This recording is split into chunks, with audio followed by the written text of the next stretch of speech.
ప్రపంచంలోని ప్రముఖ విశ్వవిద్యాలయాల్లో ఒకటైన యూనివర్సిటీ ఆఫ్ వెస్టర్న్ ఆస్ట్రేలియా విశాఖలోని మెట్టెక్ జోన్లో కేంద్రాన్ని ఏర్పాటు చేయనుంది.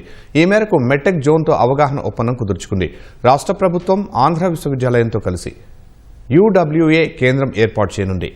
విశాఖలో ఏర్పాటు చేసే కేంద్రం భారత్ ఆస్ట్రేలియాలకు వైద్య ఆవిష్కరణలు, ప్రపంచ స్థాయి నైపుణ్యాల అభివృద్ధి, ఇతర ప్రధాన రంగాల్లో దీర్ఘకాలిక సహకారం అందిస్తుందని UWA VC ఆచార్య అమిచక్మా తెలిపారు. ఏడాది పొడవునా మెట్టెక్ సముద్ర సాంకేతికత, రక్షణ వ్యవస్థలు, వ్యవసాయం, సుస్థిర అభివృద్ధి, అధునాతన కంప్యూటర్ రంగాల్లో ఉద్యోగావకాశాలు పొందేందుకు విద్యార్థులు, వృత్తి నిపుణులను సిద్ధం చేసేలా ప్రత్యేక కార్యక్రమాలు అందిస్తుందని స్పష్టం చేశారు.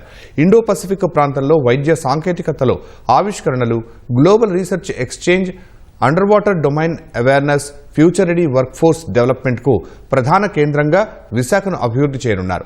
తద్వారా మెట్టెక్ ఆవిష్కరణలు వేగవంతం చేయటం, క్లినికల్ సామర్థ్యాన్ని పెంపొందించడం, పరిశ్రమల్లో పనిచేసేందుకు వీలుగా శిక్షణ అందించనున్నారు. ఒప్పంద కార్యక్రమంలో MedTech zone CEO doctor Jitendra Sharma తదితరులు పాల్గొన్నారు.